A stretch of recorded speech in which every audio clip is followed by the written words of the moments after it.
ওই তায়েফের ময়দানের ছোট ছোট বাচ্চাগুলো এত জোরে জোরে পাথর মেরেছে, মনে হয় যেন পাথরের আঘাতে বৃষ্টির মতো আমার শরীর থেকে রক্ত পড়িয়া জুতা মোবারক আটকে গেছে। আমার ওই কাফেরদের বাচ্চাদের পাথরের আঘাত আমার শরীর থেকে রক্ত পড়িয়া জুতা আটকে গেছে, আমি সহ্য করতে পারি নাই। আসমান থেকে আমার আল্লাহ জিবরাইলের পাঠায় কয়, যাও যাও, আমার মায়ার নবী কান্না করলে আমি আল্লাহ সহ্য করতে পারি না। জিবরাইল আমিন আসি আমাকে বলে, নবী আপনি কাঁদিয়েন না, আমার মাওলা সহ্য করতে পারেন না, আপনি এখন অর্ডার দেন তায়েফের জমিন উল্টায়া ধ্বংস করে ফেলি। মায়ার নবী বলে, ভাই জিবরাইল ওদের মারিও না, ওরা জানে না আমি কেমন, ওরা জানে না আমি কেমন, আমি কত বড় অসহায়, আমি কত বড় ইয়তীম। এই তায়েফের মানুষ জানে না আমি যে বাবা হারা সন্তান। আমি দুনিয়াতে আসি একবারও বাবা বলে ডাক দিতে পারি নাই, বাবার আদর থেকে আমি বঞ্চিত, মায়ের আদর থেকে আমি বঞ্চিত। ও জিবরাইল এদের মারিও না। ও আয়েশা, ওই তায়েফের কথা মনে পড়লে আমি আর সহ্য করতে পারি না রে আয়েশা। আমার শরীর থেকে কি পরিমাণ রক্ত জমিনে পড়ে গেছিল। আমি অসহায়, আমার বাবা নাই, আমার মা নাই, দাদাও চলে গেছে। এত কষ্টের জীবন আমার, আমার রব আমাকে এত আদর করেছেন। ওই মা হারা বাবা হারার ভেতর আমি আমার রবেরে ভুলি নাই। ও পর্দার আড়ালের মা বোনেরা, ও বৃদ্ধ বাবাজিরা, ও যুবক বাবারা, এই ময়দানে কত আল্লাহর বান্দা আছো, মা নাই, বাবাও নাই।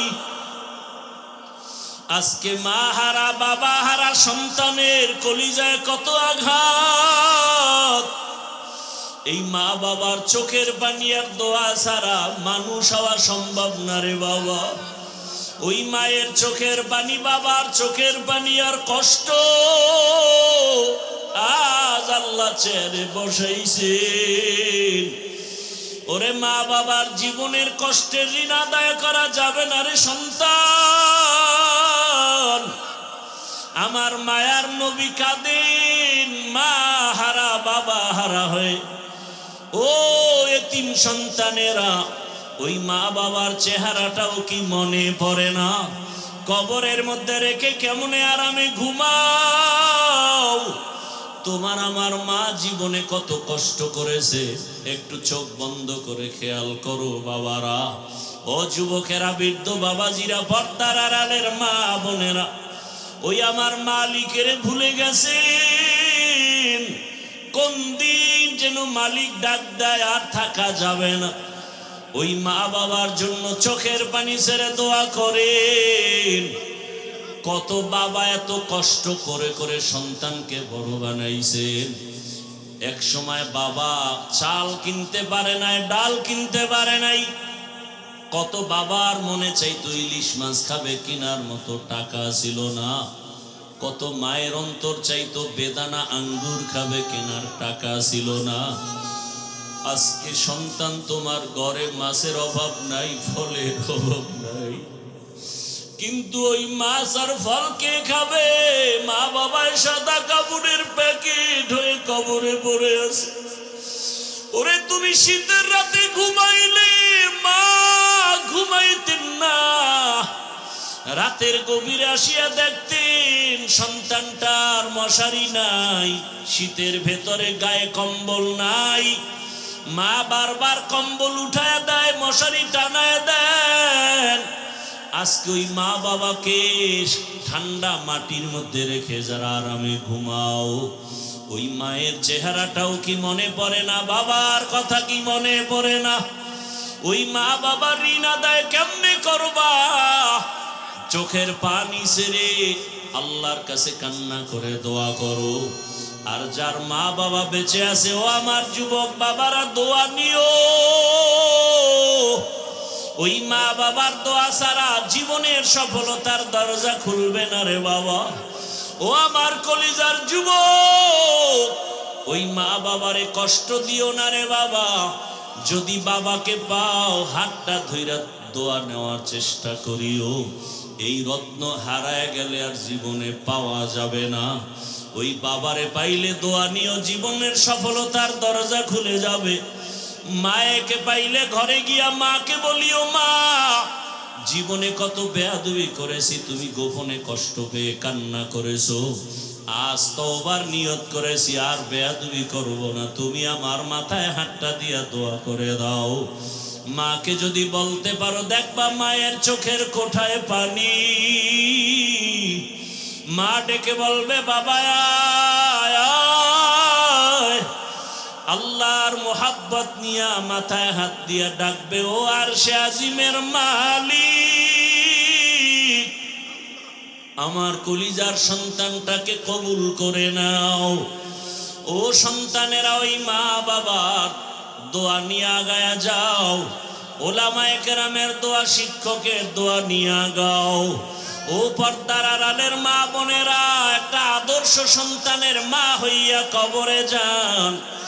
ওরে সন্তানের ভবিষ্যৎ চিন্তা করে ভালো আদর্শ যদি দিয়া যাইতে পারেন, সন্তান এক সময় দোয়া করবে আর গর্ব করবে, আমার মা কত ভালো, বাবা কত ভালো ছিল।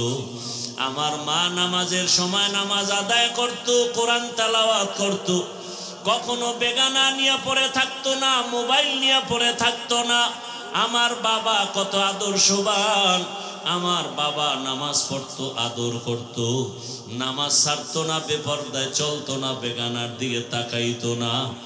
আর যদি মা বাবারা খারাপ আদর্শ রেখে চলে যান, সন্তান এক সময় মনে মনে ধিক্কার দিয়া বলবে, আমার মা বাবা এত খারাপ ছিল, আমি কেমনে ভালো হব। আমার মা বাবা দুজন তর্ক বিতর্ক ঝগড়ায় লিপ্ত থাকতো, নামাজ নাই, রোজা নাই, তেলাওয়াত নাই, সারাটা দিন মোবাইলে গুনাহ দেখতো, বেগানার পেছনে দৌড়াতো, তেলাওয়াতের খবর নাই, আমাদেরকেও ভালো লাইনে চালায় নাই, হারামের উপার্জনের পেছনে চলে যাইতো।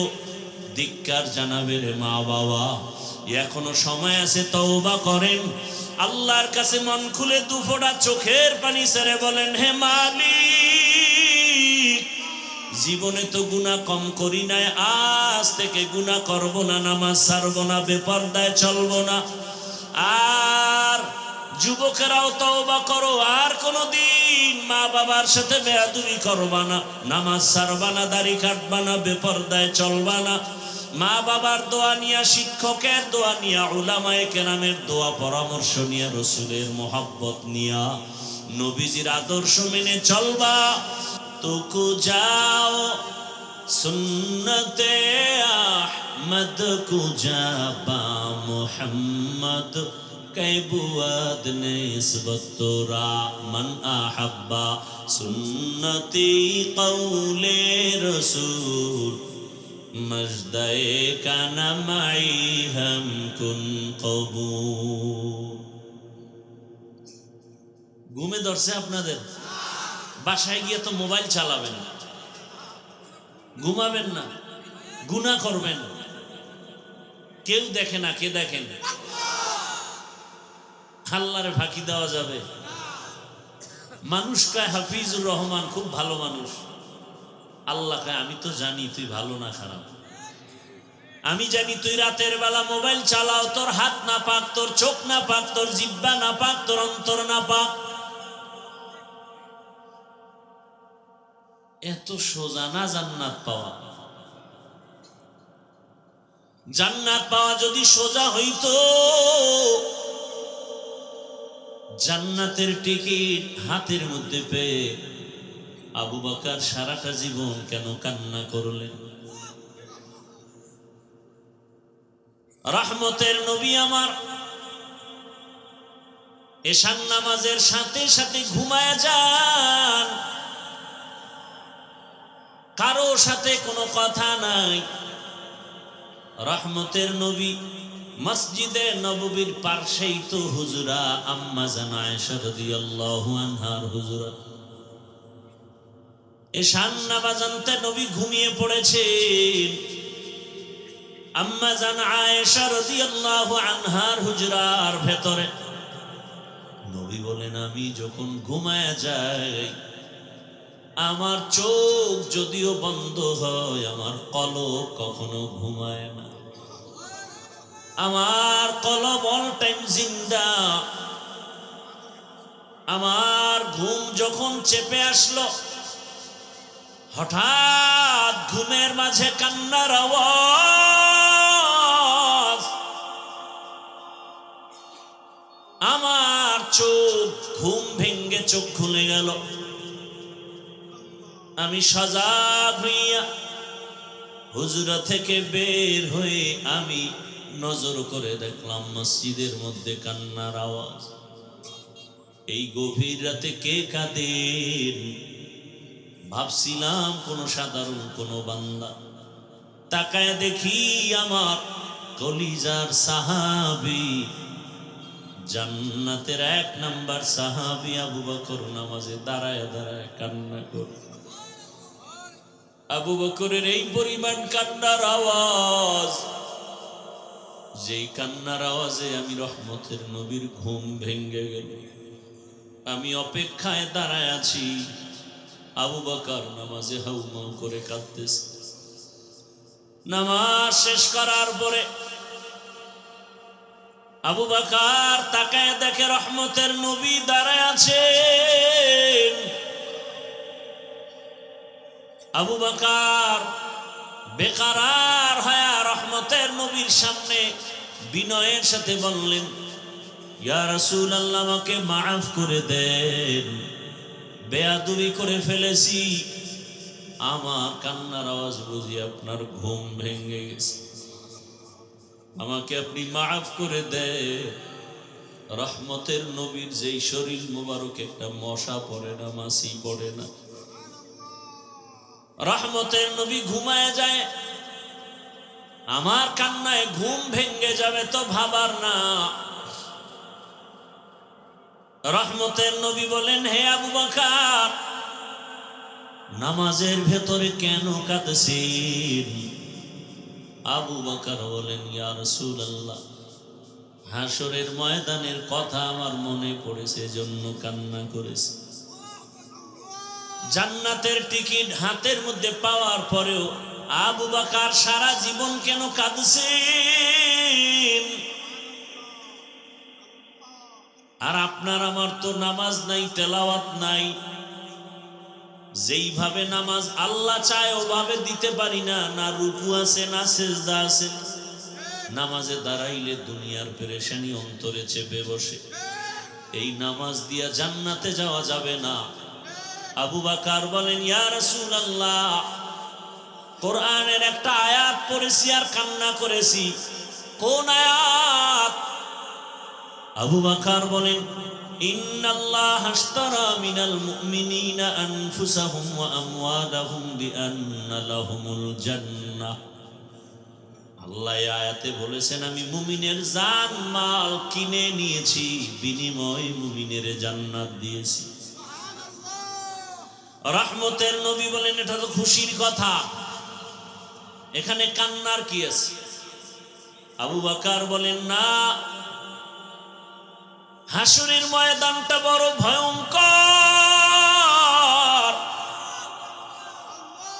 সব মানুষগুলো উলঙ্গ দাঁড়াবে, নারী পুরুষ সব একসাথে উলঙ্গ দাঁড়াবে। এমন কঠিন হালাত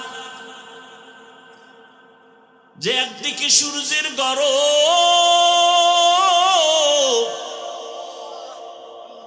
আবার জাহান্নামের চিৎকারের আওয়াজ। ওদিকে নবী আপনিই বয়ান করে কান্না করে বলেছেন আল্লাহ রাগ হয়ে যাবেন। এমন কঠিন সময় হাসরের মাঠে নবীরা পর্যন্ত ভয়ে কান্না শুরু করবেন। আদম নবী কাঁদবেন, মূসা নবী কাঁদবেন, ইব্রাহিম নবী কাঁদবেন। ওই কঠিন সময় আল্লাহর আদালতে যদি আমাকে ডাকা হয়, আবু বকর আমার জানমাল আমি নিয়ে তোমার জানমাল নিয়ে জান্নাত দিয়েছি, বিনিময়ে কি পুঁজি নিয়ে আসছো বলো। আমি যদি বলি ও দয়ার মালিক নামাজ রোজা তেলাওয়াত নিয়ে আসছি, আল্লাহ যদি বলেন যেইভাবে নামাজ চাইছি ওভাবে নামাজ পড়তে পারো না, যেভাবে জিকির চাইছি ওইভাবে মজা করে জিকির করতে পারো নাই, যেভাবে তেলাওয়াত চাইছি হক আদায় করে তেলাওয়াত করো নাই, আজ তোমার জানমাল নিয়ে তুমি জাহান্নামে যাও, আমার জান্নাত আমারে ফিরায়া দাও। ও রহমতের নবী, ওদিন আমার কি উপায় হবে? হক আদায় করে নামাজও পড়তে পারলাম না, তেলাওয়াত করতে পারলাম না। আবু বকরের যদি এমন হালাত হয়, আপনার আমার কি উপায় হবে চিন্তা করা উচিত। আপনার আমার কি উপায় হবে চিন্তা করা উচিত। আল্লাহ হেদায়েত দান করুন। জীবন ভরই তো ঘুমায় কাটাইলেন, একটা রাত আল্লাহর জন্য দিছেন, আল্লাহ চাইলে পারবেন দিতে? দেখাতে পারবেন যে আল্লাহ তোমার জন্য একটা রাত ঘুমাই নাই? অন্তত এরকম কোরআনের বাগান আল্লাহওয়ালাদের মজলিসে যদি বসতে পারেন, নিয়তটাকে খালেস করে বসবেন, চোখের পানি নিয়ে বিদায় হবেন, আল্লাহ তাআলা এরকম এক প্যান্ডেল মজলিস আরশে আজিমে ফেরেশতা দ্বারা মিলায়া রাখছেন। ওখানে আমাদের গুণগান হচ্ছে আরশে আজিমে। আল্লাহ ফেরেশতাদেরকে বলতেছেন এমদাদিয়ার ময়দানে যে মানুষ এত ঠান্ডা শীতের মধ্যে বসে আছে, টাকা চায় না, বাড়ি চায় না, গাড়ি চায় না, ফেরেশতারা আমি জানি ওরা কি চায়। ফেরেশতারা বলে আল্লাহ আপনাকে চায়, জান্নাত চায়, জাহান্নাম থেকে তারা মুক্তি চায়। আল্লাহ বলেন ফেরেশতারা সাক্ষী থাক, ওই ময়দানের সব মানুষের গুনাহগুলো আমি মাফ করে দিলাম। আতিনা ফি দারে দুনিয়া না হাসান, আতিনা ফি দারে উকবা না হাসান, ইয়া গিয়াসাল মুস্তাগীসি নাহদিনা লফতিখারা বিলউলুমে ওয়াল গিনা। হর গরিদে নেকো তু তৈয়ার है, जो न मांगे उससे तू बेजार है। সূরাটার নাম বনি ইসরাইল। আল্লাহ তাআলা রাসূলকে গোটা দুনিয়ার মানুষকে আল্লাহ বানাবার আগেই সিদ্ধান্ত নিলেন মানুষ হবে সৃষ্টির শ্রেষ্ঠ জাতি, মানুষের মতো দামি আর কোনো প্রাণী হবে না। সিদ্ধান্ত নিয়ে আল্লাহ মানুষ সৃষ্টি করলেন, এরপরে দুনিয়াতে পাঠালেন। পাঠানোর পর এই শ্রেষ্ঠত্ব ধরে রাখার জন্য দুইটা ব্যবস্থা দিলেন, যেই দুই ব্যবস্থা ধরে রাখলে মানুষ দুনিয়াতেও বাদশা হবে, কিয়ামতেও বাদশার হালাতে জান্নাতে যাবে। দুই ব্যবস্থার এক ব্যবস্থার নাম ব্যক্তি, আল্লাহর নির্দিষ্ট করা বান্দা।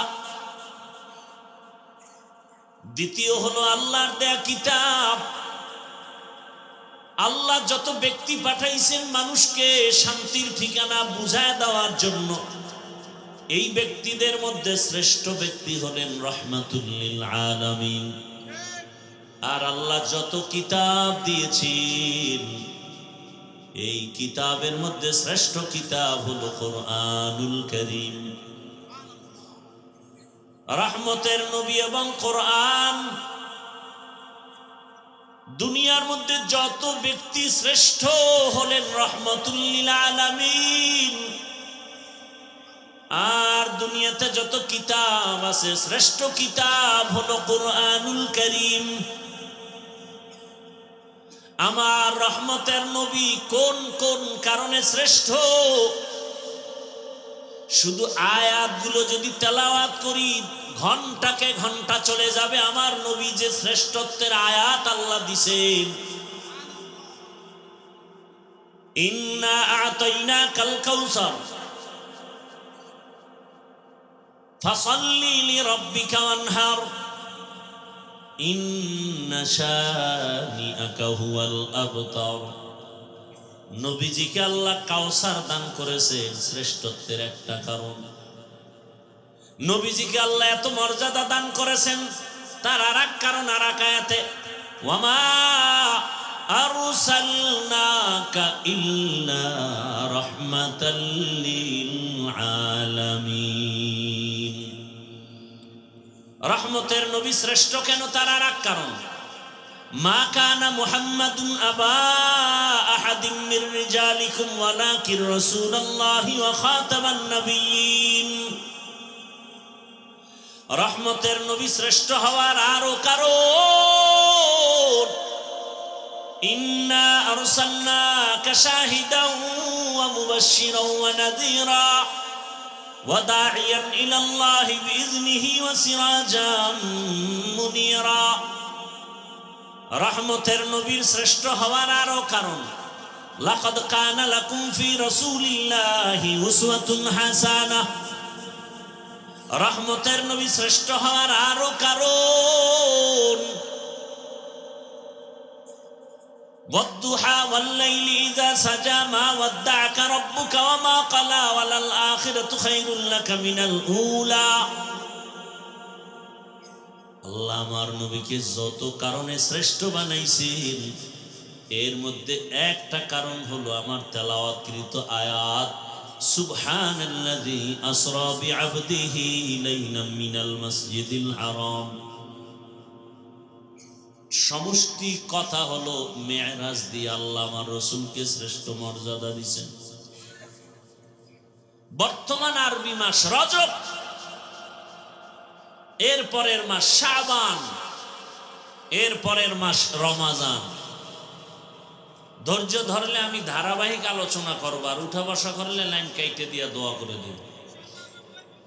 ধারাবাহিক আলোচনা করলে একটু সময়ের দরকার। আরবি মাস এগুলো মুমিন হিসাবে মনে রাখা ওয়াজিবে কিফায়া। আমরা আরবি মাসের নাম মনে রাখবো দূরের কথা, বাংলা মাসের নামই মনে রাখি না। যেই বাংলার জন্য জীবন দিল কত যুবক, বরং সেই দিনটাকেও স্মরণ করে ইংরেজিতে 21শে ফেব্রুয়ারি। আমরা কি তোমায় ভুলতে পারি? 21শে ফেব্রুয়ারি এই ইংলিশ নামটা উচ্চারিত হওয়ার জন্য ওরা জীবন দেয়নি, বাংলা ভাষা ঠিক রাখার জন্য দিয়েছে। যাই হোক, আরবি মাসের নাম মনে রাখা উচিত, তবে আমাদের মাঝে একেবারে যে মনে রাখে না তা না। কিছু কিছু মাসের নাম আমাদের বাংলাদেশি জাতিরা মনে রাখে, যেই মাসে খাওন পাওয়া যায়, খাওন আছে। যেমন শবে বরাত কোন মাসে আসবে এটা গণনা করে হিসাব করে বের করেছে, ওদিন তবারক। মিলাদুন নবীর মাস, খাওন আছে। রজব মাস বড় দামি এবং খুবই সম্মানিত এক মাস। সূরা তাহা আল্লাহ ওখানে উল্লেখ করেন, আল্লাহ নিজে সিদ্ধান্ত করেছেন বছরে মাস হবে 12টা। ইন্না ইদ্দাতাশ শুহুরি ইনদাল্লাহি 12 শাহরান ফি কিতাবিল্লাহ ইয়াওমা খালাকাস সামাওয়াতি ওয়াল আরদ মিনহা আরবাআতুন হুরুম যালিকাদ-দীনুল কাইয়্যিম। আল্লাহ বলেন গণনার আকারে মাস হবে 12টা। কিয়ামত পর্যন্ত কয় মাসে এক বছর? কোন বছর 13 মাসে হবে না, 11 মাসে হবে না। কয় মাস? 12 মাস। আরবি 12 মাসের প্রথম মাস হলো মুহররম। কোন মাস? আল্লাহ বলেন এই 12 মাসের মধ্যে আমি আল্লাহ 4 মাস রাখলাম সর্বোৎকৃষ্ট সম্মানিত। এই 4 মাস হলো 12 মাসের মধ্যে বড় দামি। অন্য মাসের তুলনায় এই মাসটাও দামি, অন্য মাসও দামি, তবে একটু এটার আলাদা মর্যাদা। আল্লাহ কয় যে 4 মাস দামি। এই সিদ্ধান্তটা কবে করেছি? ইয়াউমা খালাকাস সামাওয়াতি ওয়াল আরদ, আসমান জমিন যেদিন সৃষ্টি করেছি ওদিন সিদ্ধান্ত নিছি বছরে মাস হবে 12টা, এবং এর মধ্যে 4 মাস হবে দামি। 3 মাস লাগাতার লাগানো। মুহররম হইল বছরের প্রথম মাস আরবি, এর পরের মাস এর আগের মাস না, হজের মাস, হজের আগের মাস, হজের পরের মাস। আর এই রজব মাসটা একটু আলাদা। জিকাদা, জুলহিজ্জা, মুহররম। হজের মাস হলো জিলহজ, এর পরের মাস থেকেই বছর শুরু আরবি। আর ওই হজের মাসের আগের মাস, আর এই রজব শাবানের আগে, এই 4 মাস আল্লাহ এটা লৌহে মাহফুজে লিখে ফেলেছেন কুদরতের কলম দ্বারা আসমান জমিন সৃষ্টির দিন। সেই সম্মানিত মাসের এক মাস রজব। মেরাজের কারণে এ মাসের সম্মান না, বরং মেরাজ আলাদা, এ মাস আলাদা। আমরা তো রজবে মেরাজের ঘটনা বয়ান করি, মসজিদে মসজিদে বয়ান হয়েছে 2-3 দিন আগে, জুমায় বয়ান হয়েছে। মূলত উলামায়ে কেরাম, ঐতিহাসিকগণ বিশ্লেষণ করে বলেছেন রসুলের মেরাজ হয়েছে এটা সত্য, তবে রজবে হয়েছে এর কোনো গ্যারান্টি নেই। কেউ বলেন রসুলের মেরাজ হয়েছে রমাজানে, কেউ বলেন রসুলের মেরাজ হয়েছে মুহররম মাসে, কেউ বলেন জিকাদা হজের আগের মাসে। মোটমাট কথা হলো মেরাজ হয়েছে এটা সত্য। এখন প্রশ্ন হলো মেরাজটা কি স্বপ্ন যোগে হলো না সশরীরে হলো? এ নিয়ে অনেক মতানৈক্য। এখনো বহু নাস্তিকরা রসুলের মেরাজ মেনে নিতে পারেন না, বলে স্বপ্ন যোগে হয়েছে। ইসলামী শরিয়া এবং কোরআন হাদিস প্রমাণ করে মেরাজ হয়েছে সশরীর। এখন কথা হলো মেরাজ হলো কেন? প্রশ্ন খেয়াল করবেন, মেরাজ হলো কেন? এবং এই মেরাজ হলো রাতের বেলা না দিনে? দিনে না হয়ে রাতে হলো কেন? এবং মেরাজটা শুরু হয়েছে বাইতুল্লাহ থেকে, বাইতুল মাকদিস, ওখান থেকে মেরাজ শুরু। আল্লাহ বাইতুল্লাহ থেকে ডাইরেক্ট আল্লাহর বাড়ি নিতে পারতেন না, বাইতুল মাকদিস নিলেন কেন?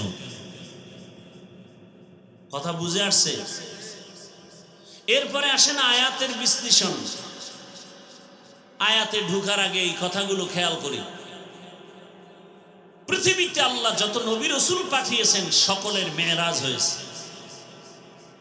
মুসা নবীর মেরাজ জমিনে, ঈসা নবীর মেরাজ হয়েছে জমিনে, ইব্রাহিম নবীর মেরাজ জমিনে, সব নবীর মেরাজ জমিনে। আর একমাত্র রহমতের নবীর মেরাজ হলো আরশে আজিমে। ব্যবধান আছে না নাই? সব নবীদের মেরাজ জমিনে, রহমতের নবীর মেরাজ কেন আরশে আজিমে হলো? প্রশ্ন আছে না নাই?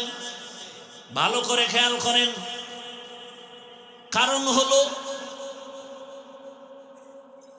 সব নবীদের সীমানা জমিনের মাঝে, আর আমার নবীর নবুয়তের সীমানা শুধু জমিন না, আরশে আজিম পর্যন্ত। মেম্বার সাহেব চেয়ারম্যানের ইউনিয়নের খবর নেওয়ার দায়িত্ব তার না, তার দায়িত্ব ওয়ার্ডের মানুষের খবর নিবে আর ঘুরবে। চেয়ারম্যান সাহেব ইউনিয়নে ঘুরবেন আর খবর নিবেন, এমপির আসনে যাবেন না।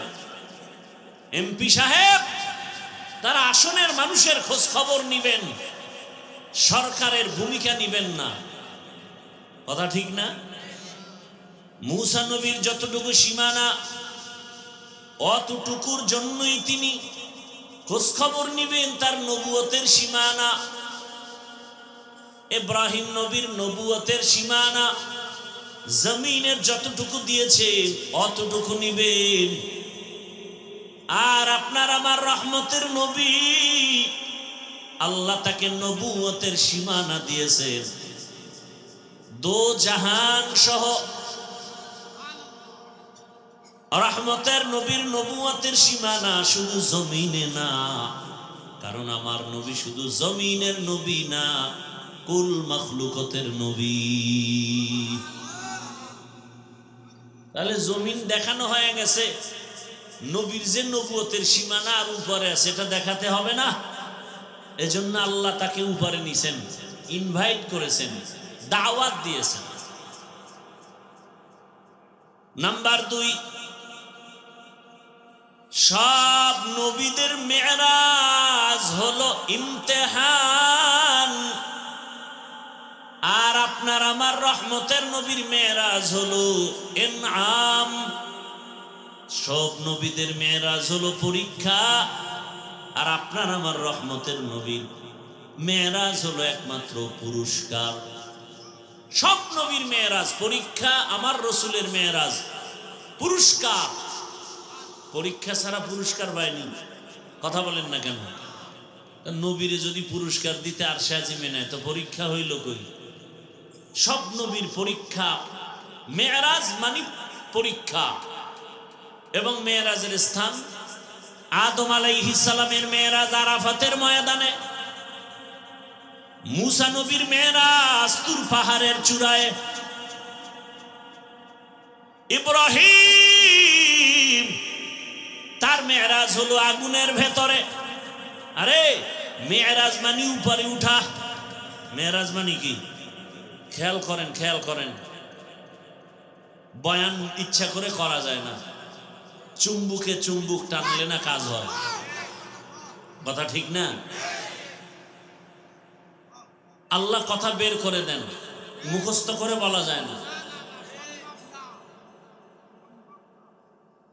আপনাদের দিলের আকর্ষণ, মহাব্বত কথা বের করবে। এলেমের মাস্তানি চলে না তো এ জায়গায়। বহু আলেম মাইকের সামনে বসলে কথা বলা যায় না, পারে না। বড় আলেম, আল্লাহ যাকে পছন্দ করেন আল্লাহ তাকে দিয়ে সে কাজ নিবেন। সে মাইকের সামনে কথা না বললে কি হবে? গোটা দুনিয়াতে বক্তা তৈরি করার ফ্যাক্টরিতে তারা বসে আছে। আমাদের এলেম শিখাইছেন না? এই যে আমার ওস্তাদ বয়ান করলেন মাগরিবের এশার আগে। এজন্য খেয়াল করেন, অনেকের কাছে ভালো লাগে না, না? হ্যাঁ, এই বয়ান এক জায়গায় করছিলাম প্রায় 2.5 ঘন্টার বেশি। ভালো করে খেয়াল করেন, ইব্রাহিম নবীর মেরাজ আগুনের ভেতরে। কেমনে হয়েছে? কাহিনীতে ঢুকলে আর সম্ভব? এ রাত শেষ হয়ে যাবে। আগুনের মধ্যে কেমনে মেরাজ হয়েছে? ও মেরাজ মানে কি? উপরে উঠা। এই উপরে উঠা একটা হলো জাহেরি আর একটা হলো বাতিনি। একটা কি আর একটা কি? বাতিনি। মেরাজের মূল থিম, মূল টার্গেট রবের সাথে তাআল্লুক আর মাআল্লা তৈরি করা। খুব খেয়াল করি ভাইরা আমার। বয়ান করতে দিতে হবে, নাইলে তো পারবো না আগাইতে। খেয়াল করেন, মেরাজ উরুজ, ঊর্ধ্বে গমন, উপরের দিকে উঠা। মুফাসসিরিনে কেরাম লিখেছেন এই উপরে উঠা এটা দুই ভাবে, একটা হলো একজনের সিঁড়ি বেয়ে হেঁটে হেঁটে দোতলায় উঠছে, এটাও কি উপরে উঠা। আর এই উঠা হলো মর্যাদার লাইনে উপরে উঠা, মর্যাদার লাইনে উপরে উঠা। মর্যাদা দিবেন আমার আল্লাহ, এটা একটা উপরে উঠা মর্যাদার লাইনে, এটা জাহিরি আর একটা বাতিনি। রহমতের নবী আমার দোনো লাইনেই আগায়া যাইতেছেন। একটা উপরে উঠা মর্যাদা, বেয়াদবি ক্ষমা চাই, বুঝাবার জন্য বলছি। আমি স্টেজে বসা, আপনারা কোথায় বসা? নিচে বসা। আমি যে উপরে উঠলাম এটা কি এমনিই না কোনো সম্মানের কারণে? বলেন, এটা সম্মান না অসম্মান? এটা জাহিরি না বাতিনি? জাহিরি, সম্মানের সাথে উপরে উঠা, তুলনামূলক এটা জাহিরি। আর একটা হলো বাতিনি। একই জায়গায় বসছেন আবু বকর, ওমর, ওসমান, আলী, রহমতের নবীও। দস্তারখানে খানা চলছে, একই সাথে বসা, উপরে নিচে নাই। মর্যাদা কার বেশি? কঠিন কঠিন। এটা তো বাতিনি মর্যাদা, রসুল দোনোটা পেয়েছেন। আর মুসা নবীর মর্যাদা জাহিরি ভাবে মেরাজ হয় না, নামাজে কি হয়? মুমিনের মেরাজ নামাজ। বড় কঠিন হালাত। আল্লাহ বান্দার সাথে মেরাজে কথা বলবেন, রহমতের নবীর সাথে তো কথা হয়, কিন্তু আল্লাহ চাইতেছেন মোহাব্বত যখন বাড়তে থাকে বাড়তে থাকে বাড়তে থাকে, তখন মোহাব্বতের আশিক আর মাশুক চায় কাছাকাছি হয়ে কথা বলবেন, কাছাকাছি হয়ে কথা বলবেন। দূরে দূরে কয়দিন।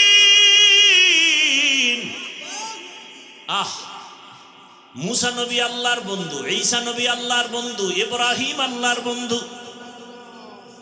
সব নবী রাসূল আল্লাহর বন্ধু।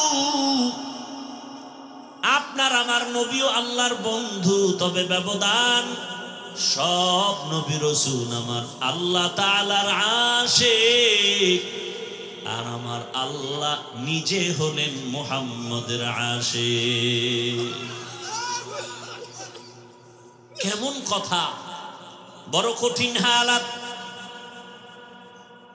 রবের সাথে মেরাজ হবে মানে কাছে নিয়ে কথা বলবেন, গোপনে।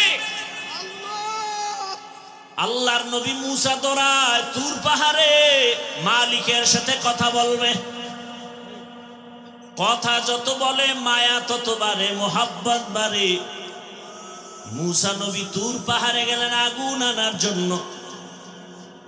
শুআয়ব আলাইহিস সালামের মেয়ে সফুরা, মুসা নবীর প্রথম বিবি, পেটে বাচ্চা, যাওয়ার পথে মিশরে আগুনের দরকার। তুর পাহাড়ের কিনারায় গেলেন, নির্দিষ্ট জায়গায় কদম রাখলেন। হঠাৎ করে একটা আওয়াজ, ইয়া মুসা ফাখলা'না আলাইক ইন্নাকা বিল ওয়াদিল মুকাদ্দাসি তুয়া। এই মুসা, জুতা খোল। কই কদম রাখছো? জুতা খোল। এটা তুরে সিনা, বড় পবিত্র জায়গা। মুসা নবী বলেন, মানুষে যদি আওয়াজ দিত, হয়তো ডান না হয় বাম না হয় সামন না হয় পিছন, কিন্তু আমারে যে জুতা খোলার আওয়াজ দিল, চতুর্মুখী একটা আওয়াজ পাই না। আমি জিজ্ঞাসা করলাম, কে আপনি? আবার গাইবি আওয়াজ, আনা রব্বুক, আমি তোমার রব। মুসা নবী কয়, আমি যত আগাই আগুন তত পেছনে যায়। এবার কথা বলতেছি, প্রশ্ন করতেছি, জবাব পাইতেছি পর্দার আড়াল থেকে কথা। যত কথা বাড়ে মোহাব্বত বাড়ে, মোহাব্বত বাড়ে, মোহাব্বত বাড়ে। এত পরিমাণ মোহাব্বত বেড়ে গেল, কই বিবি, কই সন্তান, কই ভাই, কোনো খবর নাই।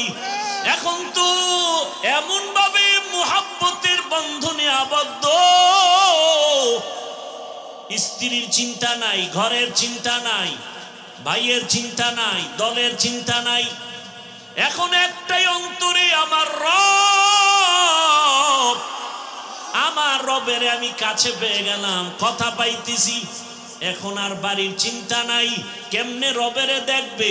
হঠাৎ মায়া অন্তরে এমন ইশক আর মুহাব্বত, মুসা নবী ডাক দিয়া কয় রব্বি আরিনি, ও রহমতের আল্লাহ একবার একটু আমাকে দেখা দাও। আল্লাহ বলেন লান তারানি, ও মুসা বারে দেখতে পারবা না। মুসা নবী বারবার বলে রব্বি আরিনি, আল্লাহ বারবার বলেন লান তারানি। মুসা নবী বলেন আসো আমাকে একটু দেখা দাও। রবের নাম নাও, রবের নাম শুনি, রবের আওয়াজ শুনি, এত মজা, এত মজা।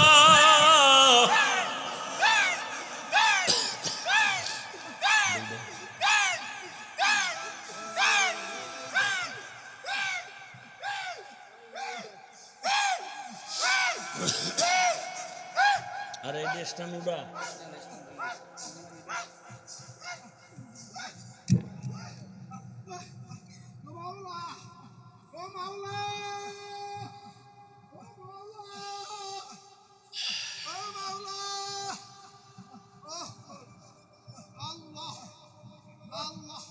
আটকাও, আটকাও, ব্যাট করে।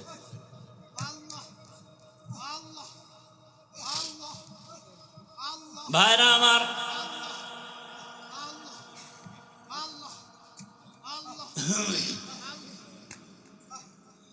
আল্লাহ, আসলে ভাই বাবা মারা গেছে কারো, এরকম হয় না? কথা বলেন না কেন? তো দু চারটা সন্তান আসছে, বাবায় মারা গেছে, কেউ গামছা চোখে দিয়ে কান্না করে, আবার একটা ছেলে আইসা মাটিতে গড়াগড়ি খায় আর চিল্লায়, এরকম নাই? তাহলে কেউ বলবে কি ওই ছেলেটা আসলে খারাপ? না, ও বাবার মায়া এত পরিমাণ নিজের আর কন্ট্রোলে রাখতে পারে নাই। আরে আগুন তো গরম, আগুন ঠান্ডা না গরম? তো ইশক আর মোহাব্বত একটা আগুনের মতো। কিসের মতো? আগুনের মতো। আল্লাহ নিজে বলতেছেন ইন্নামাল মুমিনুনা আল্লাযীনা ইযা যুকিরাল্লাহু ওয়াজিলাত কুলুবুহুম ওয়া ইযা তুলিয়াত আলাইহিম আয়াতুহু যাদাতুহুম ঈমানা ওয়া আলা রাব্বিহিম ইয়াতাওয়াক্কালুন।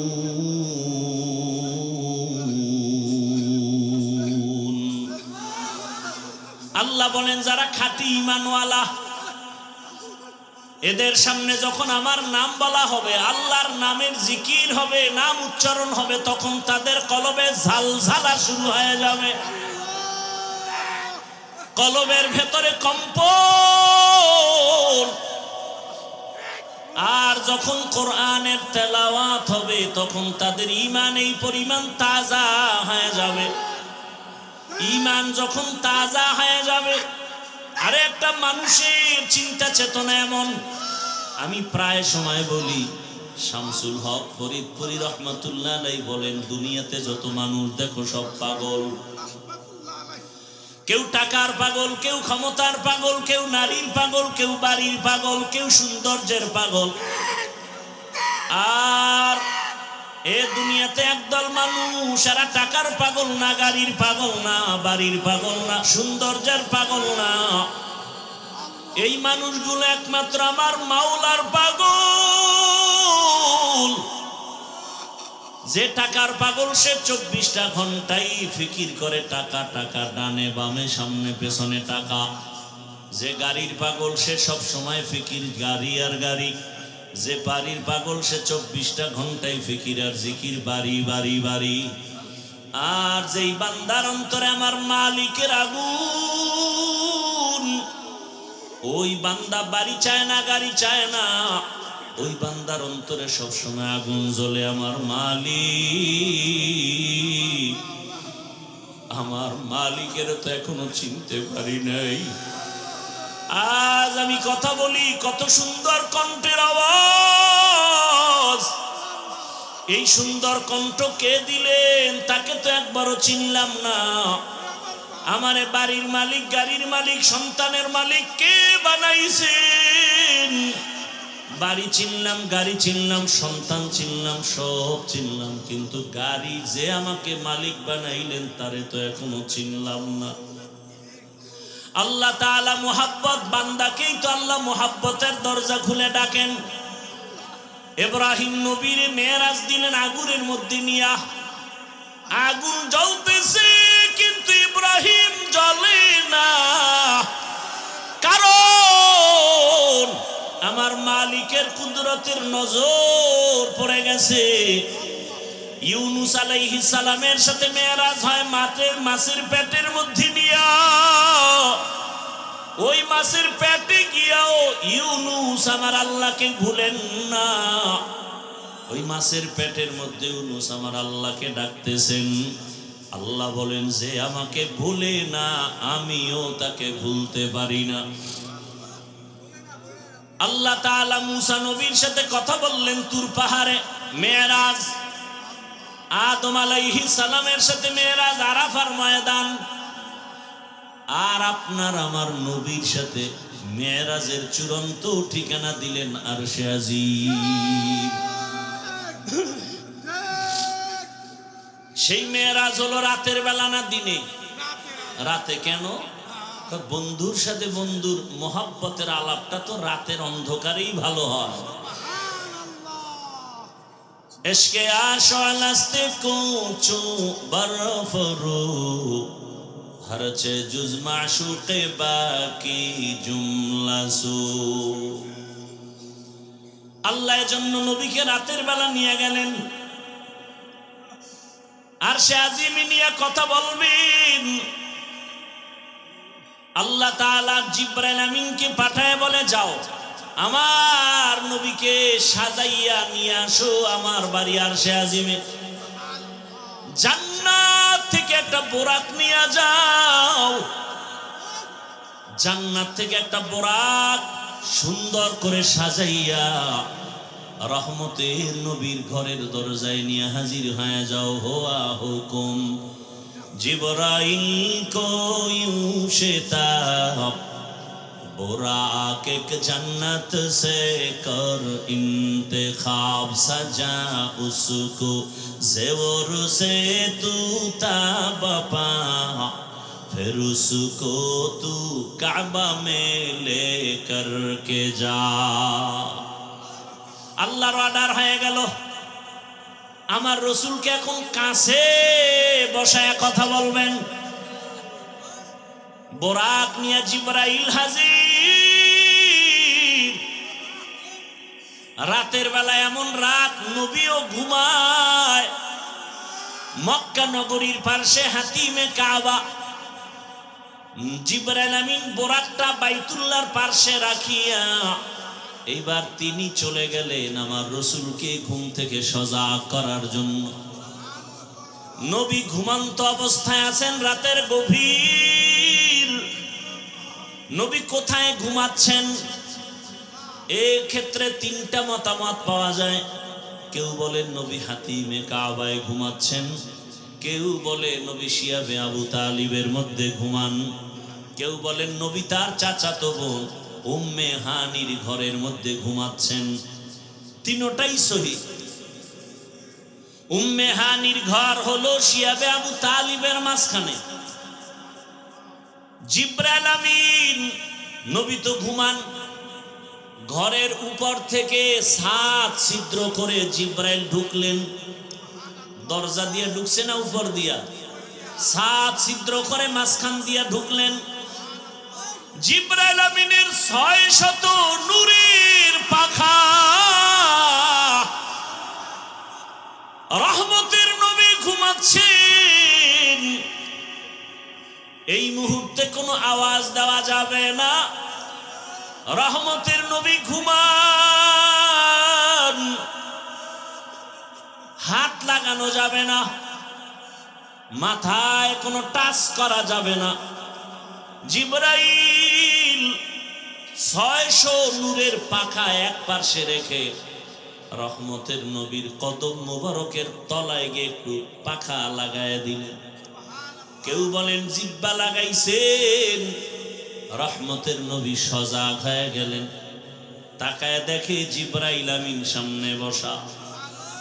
নবী জিজ্ঞাসা করলেন, ভাই জিবরাইল, এই রাত্রে কেন? আবার তাকায় দেখে উপর থেকে আলো দেখা যায়, ছিদ্র, দরজা আটকানো। বলে আপনি কি দরজা দিয়ে ঢুকেন না? কয় না। কোথার থেকে? বলে ছাদ ছিদ্র করে আসছে। উল্টা পথে কেন? আজকে সব ব্যবহার উল্টাই হবে, সব উল্টা হবে।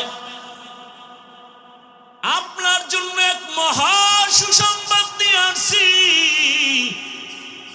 আমার আল্লাহ আপনাকে দাওয়াত দিয়েছেন, এখনই রেডি হবে, আল্লাহর বাড়িতে যেতে হবে। কেমন মজা! এগুলো বুঝবে কে? বুঝবে কে? তেরা আয়না আলমে রঙ্গ বু হে, তেরা আয়না আলমে রঙ্গ বু হে, जिधर दिखता हो उधर तू ही तू है। আরে আল্লাহর মোহাব্বতের বান্দারা, সর্বাবস্থা আমার মালিকের পাওয়ার জন্য পাগল পারা হয়ে থাকে। অন্তরের মধ্যে একটা আগুন জ্বলতে থাকে। দুনিয়ায় সব পেলাম, কিন্তু আসল মালিকের যদি না পাই, আমার কোনোটাই আর জীবনে সফল হবে না। জিবরাইল আমিন বলেন, নবী রেডি হন, চলতে হবে রবের দরবারে। বোরাক রেডি। নবীকে উঠাইয়া জিবরাইল আমিন চলে গেলেন হাতিমে কাবা। বাইতুল্লাহ দেখছেন যারা, ওই 4 দেয়ালের ঘরের পাশে বুক বরাবর একটা আলাদা দেওয়াল আছে, ছোট, এটা হাতিমে কাবা।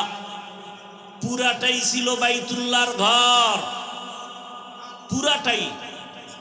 কিন্তু রসুলের যখন 30 বছর বয়স, ওই বাইতুল্লাহটা ভেঙ্গে নতুন করে উঠাইতে গিয়া টাকা ছিল না। হালাল ভাবে টাকা সবাই ভাগ ভাগ করে দিয়ে দেখে পুরাটা উঠানো যায় না, ওটা বাদ দিয়ে পরে করছে। কিন্তু ওটাও কাবা, কাবার অংশ।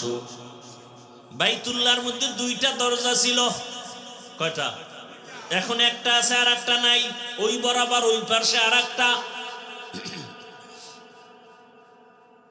রহমতের নবীকে হাতিমে কাবায় নিলেন। ওখানে নবী আরেকটু শুয়ে পড়লেন, আবার উঠাইয়া রহমতের নবীকে ঝমঝম কূপের কিনারায় নিয়েছেন। নবীকে চিৎভাবে শোয়াইলেন। নবীজির সিনা মুবারকটা ছিদ্র করে ফেললেন। রহমতের নবীর বুকটা চিরিয়া ভেতর থেকে কলবটাকে বের করলেন, স্বর্ণের পেয়ালার ভেতরে রাখলেন, ঝমঝমের পানি দিয়া ধুইলেন।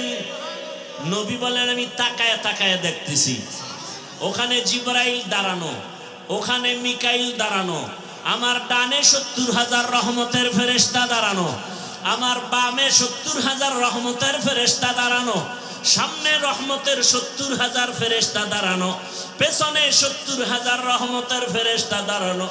আমি দেখতেছি আমার বুকটা সিরিয়া কলবটাকে বের করে স্বর্ণের পেয়ালায় রাখলেন, আর জমজমের পানি দিয়ে আবার কলবটাকে ধুইলে, এরপরে আবার ভেতরে দিয়া আবার হালকা চাপ দিলে আবার ভালো হয়ে গেল। আমার সেলাই লাগলো না, রক্ত গেল না, ব্যথাও পেলাম না। জিবরাইল কয়, জমজম পানি দিয়ে এবার ওযু বানাইয়া নেন। ওযু বানাইয়া রেডি হয়ে যান। মায়ার নবী জমজমের পানি দিয়া ওযু বানাইছে। ওরে মুফাসসিরিনে কেরাম বলেন জমজম পানি কাউসারের থেকেও দামি। সাহাবায়ে কেরাম প্রশ্ন করলেন, ইয়া রাসূলুল্লাহ, জমজমের কূপের থেকে crore crore million trillion billion পানি হাজিরা নিয়ে যায়, কিন্তু সেই থেকে আজ পর্যন্ত একটু পানি কমেও না বাড়েও না, এই পানিটার তলা কই? রহমতের নবী বলেন জমজম কূপের তলা হলো হাউজে কাউসারের সাথে লাগানো। জমজম কূপের পানি পান করলে এতটা লাভ, মানুষের পানি পান করলে পিপাসা নিবারণ হয়, ক্ষুধা নিবারণ হয় না। জমজম পানিটা পান করলে ক্ষুধা নিবারণ হয়, পিপাসাও নিবারণ হয়। এজন্য কেউ যদি জমজমের পানি পান করে, নবী বলেন তুমি এই দোয়া পড়ে পান করো, আল্লাহুম্মা ইন্না নাসআলুকা ইলমান নাফিআ ওয়া রিজকান ওয়াসিআ ওয়া শিফাআম মিন কুল্লি দা। জমজমের পানি পান করো, রোগের ঔষধ। বান্দা তোমার শেফা আল্লাহ দান করবেন, এত পাওয়ারওয়ালা পানি। নবী বলেন ওযু করলাম, এরপরে 2 রাকাত নামাজ আদায় করলাম। মেরাজ সফর শুরু হবে, এখান থেকে একটা সবক, কেউ যদি সফরে বের হও, ওযু সহ বের হও, 2 রাকাত নামাজ পড়ে বের হও। নবী নামাজ কমপ্লিট করে দোয়া করলেন। এবার জিবরাইল বলেন, ইয়া রাসূলুল্লাহ, বোরাক রেডি, উঠেন। নবী উঠবে, কিন্তু বোরাক একটু বাহানা করে, উঠাইতে চায় না। জিবরাইল বলে, বোরাক এমন কেন করো, চিনো? বলে, হ্যাঁ চিনি নি তো রহমতের নবী। বাহানা করার একটা কারণ, নবী যদি একটু বলতেন আজ আমাকে বাহন উঠবেন, ব্যবহার করবেন, হাসরেও জান্নাতে আমাকে ব্যবহার করবেন, যদি নবী বলতেন আমি একটু খুশি হইতাম। এই কথাটা শোনার জন্য আমি বাহানা করতেছি। রহমতের নবী আমার পিঠে সওয়ার হয়ে যাবেন। রহমতের নবী উঠলেন, জিবরাইল মিকাইল চলছে। বাইতুল্লাহ থেকে বাইতুল মাকদিস যাইতে 1 মাস লাগে। নবী বলেন আমি তাকায় দেখলাম এই বোরাক একটা কদম দেওয়া মাত্র বাইতুল মাকদিসে হাজির। মসজিদ থেকে মেরাজ শুরু। এজন্যই তো বান্দা মুমিনের মেরাজ হলো নামাজ। মসজিদে গিয়া নামাজে দাঁড়াও, ওখানে ঢুকার সময় ইতিকাফের নিয়তে ঢুকো। দুনিয়াবি কালেকশন সব বন্ধ, এখন রবের সাথে সম্পর্ক, রবের দরবারে হাজির হয়ে গেছো। এজন্যই তো নামাজের মধ্যে কোনো সালাম চলে না, কথা চলে না। কেন? তখন একমাত্র কথা চলে আমার রবের সাথে। নামাজের ভেতরে রবের সাথে কথা চলবে। দুনিয়ার কানেকশন বন্ধ, ব্যবসা বন্ধ, চাকরি বন্ধ, কথা বন্ধ। কেউ সালাম দেওয়া জায়েজ নাই, দিলেও নিতে পারবে না। রহমতের নবী বলেন বের হয়ে গেলাম, মাঝখানে আরো জায়গায় জায়গায় দাঁড়াইলাম। প্রথম স্টেশন মদিনাতুল মুনাওয়ারায় নামলাম, 2 রাকাত নামাজ পড়লাম। এরপরে আবার যাইতেছি, মুসা নবীর এলাকা তুর পাহাড় দেখলাম। মুসা নবীর কবরটাও আল্লাহ দেখাইছে। আমি মুসা নবীর কবরের দিকে তাকায় দেখি মুসা নবী কবরে নামাজ আদায় করতেছি। আল্লাহ রসুল বলছেন সব নবীরা কবরে জিন্দা। আল আম্বিয়া ওয়াহিয়াউন ফি কুবুরিহিম ইউসাল্লুন। সমস্ত নবী রসুল কবরে জিন্দা। আল্লাহ কোরআনে বলেন আমি এদেরকে খানা দেই, রিজিক দেই। এই হাদিসটা আওলাদে রসুল হুসাইন আহমদ মাদনী রসুলের রওজার পাশে ছাত্রদেরকে পড়াচ্ছেন। ছাত্ররা কয় হযরত, নবী রসুল মসজিদে কবরের মধ্যে নামাজ পড়েন, এটা কেমনে? কয় আমাকে জিজ্ঞাও কেন? যিনি হাদিস কইছেন তিনি তো রওজায় আছে, তাকে জিজ্ঞেস করো। ছাত্ররাও তো তেমন আমাদের মতো বেআমল আর বেয়াদব না। আওলাদে রসুলের সামনে ছাত্র কত দামি। সাথে সাথে ওরা মুরাকাবায় গেল। ছাত্ররা মুরাকাবায় দেখতেছেন রহমতের নবী সিজদায় পড়ে আছেন। ভাইরা আমার, বাইতুল মাকদিসে চলে গেলেন। রহমতের নবী জিবরাইল আমিন একটা খুঁটির সাথে বোরাকটাকে বাঁধলেন। ওখানে সব নবী রাসূল এসে হাজির হয়ে গেলেন। জিবরাইল আমিন আজান দিলেন। এরপরে ইকামত, ইমামতি কে করবে? রহমতের নবীকে আল্লাহ পাক সামনে যাওয়ার হুকুম দিয়ে দিলেন। নবী ইমাম হয়ে গেলেন।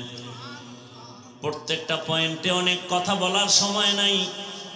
ওখান থেকে আল্লাহ পাক নবীকে আরশে আজিমের দিকে রওনা করায় দিবেন। বোরাক রেডি। নবী বসলেন, জিবরাইল আমিন বসলেন। এক টানে 500 বছরের পথ চলে গেল চোখের পলকে প্রথম আসমানে। প্রথম আসমানে গিয়া দেখে, নবী বলেন আমি দেখি 2টা দরজা, জমরা দিয়া কুত পাথরের দরজা। দোনো দরজার বাহির সাইডে 2টা তালা লাগানো, নূরের তৈরি তালা। জিবরাইল বলে, এই দারোয়ান গেট খোলো। ভেতর থেকে আওয়াজ আসতেছে, মান আনতা, কে আপনি? বলে আনা জিবরাইল, আমি জিবরাইল। আমাম্মাক, আপনার সাথে কে? বলে হুয়া মুহাম্মদ সাল্লাল্লাহু আলাইহি ওয়াসাল্লাম। দরজা খোলো। বলে কেন? কয় ভেতরে যাব। দারোয়ান কয় অনুমতি নিয়ে আসা হয়েছে নি? জিবরাইল বলে হ্যাঁ। দারোয়ান বলে চাবি তো আমার হাতে নাই, চাবি তো রহমতের রসুলের হাতে, চাবি তো ইসমে আজম, বিসমিল্লাহ বলবে তো তালা খুলে যাবে। নবী বললেন আমি বিসমিল্লাহ বলা মাত্র দোনোটা নূরের তালা খুলে গেল। ভেতরে ঢুকলাম। নবী বলেন প্রত্যেক আসমানে 2টা করে দরজা আছে। এক দরজা দিয়া বান্দার আমল আরশে আজিমে যায়, আর এক দরজা দিয়া আমার মাওলা বান্দার জন্য রিজিক পাঠায়। হ্যাঁ, আল্লাহ রিজিক পাঠায় এক দরজা দিয়া, আর এক দরজা দিয়া বান্দার আমল চলে যায়। নবীজি বলেন আমি ঢুকলাম, ঘুরে ঘুরে ঘুরে ঘুরে দেখলাম। এরপরে আবার উপরে গেলাম মহাশূন্য। এরপর 2য় আসমান, সেখানেও 2 দরজা, নূরের তালা। এখানেও জিবরাইল অনুমতি চাইল। এভাবে করতে করতে 7ম আসমানে চলে গেলাম। 7ম আসমানে গিয়ে দেখি একটা নূরের ঘর, যাকে বলে বাইতুল মামুর। 70,000 রহমতের ফেরেশতারা তাওয়াফ করে। একবার যারা সুযোগ পাবে, কিয়ামতের আগে আর সুযোগ নাই। আমি ওখান থেকে আর উপরে গেলাম সিদরাতুল মুনতাহা। রাতের অল্প সময় একটা বড়ই গাছ, তেলের ড্রামের মতো এক একটা বড়ই, আর হাতির কানের মতো এক একটা পাতা কালকে লাল। নবী বলেন ওখান থেকে এবার জিবরাইল আলাদা, আল্লাহ আলাদা বোরাক পাঠাইছেন, আর আলাদা একটা বাহন পাঠাইলেন রফরফ নামের। ওখান থেকে আবার সফর শুরু। যাইতেছি যাইতেছি, কত পানি, কত আগুনের স্তর পারায়া যাইতে যাইতে যাইতে যাইতে অনেক উপরে যাইতেছি, অনেক। হঠাৎ পানির স্তর পারাইয়া অনেক উপরে গিয়া দেখি নূরের তৈরি আরশে আজিম। আমি ওখানে গিয়া জুতা খুলতে শুরু করলাম। হঠাৎ করে আওয়াজ আসতেছে, রহমতের নবী জুতা পরে ঢুকেন, আপনার জুতার ধুলি নেওয়ার জন্য আরো অপেক্ষায় আছে। রহমতের নবী ঢুকলেন। আরশে আজিম 8 জন ফেরেশতারা কাঁধে নিয়ে দাঁড়ানো। ওদের পা হলো 7 জমিনের নিচে। ওই ফেরেশতারা জানে না তাদের কাঁধে কি আছে। আরশে আজিমের উপরে হলো আমার আল্লাহর আসন, কুরসি। ওয়াসিআ কুরসিয়ুহুস সামাওয়াতি ওয়াল আরদ। রহমতের নবী ঘুরে ঘুরে দেখতেছেন আল্লাহ পাকের আসন ওই কুদরতের কুরসির চতুর্দিকে 70,000 নূরের পর্দা লাগানো। আমার নবীকে ভেতরে নিয়ে আল্লাহ কথা বলার জন্য আহ্বান করলেন। রহমতের নবীকে পর্দা একটা একটা খুলেন আর ভেতরে নেন, নূরের পর্দা খুলেন আর ভেতরে যান। কাছাকাছি আল্লাহ পাক আমার রহমতের রসুলকে নিয়া এরপরে কথা বলবেন। আল্লাহ তাআলা বলেন, নবী বলেন, আমাকে আল্লাহর পাশে নিয়া মোহাব্বতের আলোচনা শুরু করলেন। ফাআওহা ইলা আবদিহি মা আওহা। এই ফাজলামি করো কেন?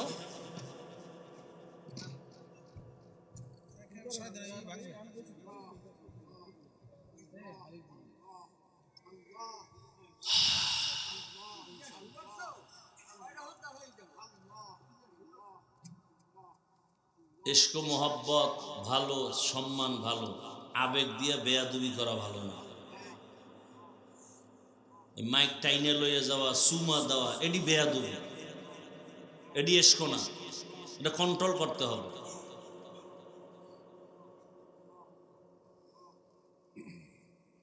আবেগে বেয়াদবি করা যাবে না। আল্লাহ হেদায়েত দান করুন।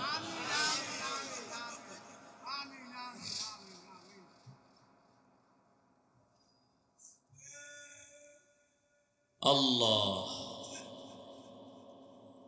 রহমতের নবীকে পাশে বসাইয়া নবী বলেন কোরআনের আয়াত, ফাআওহা ইলা আবদিহি মা আওহা।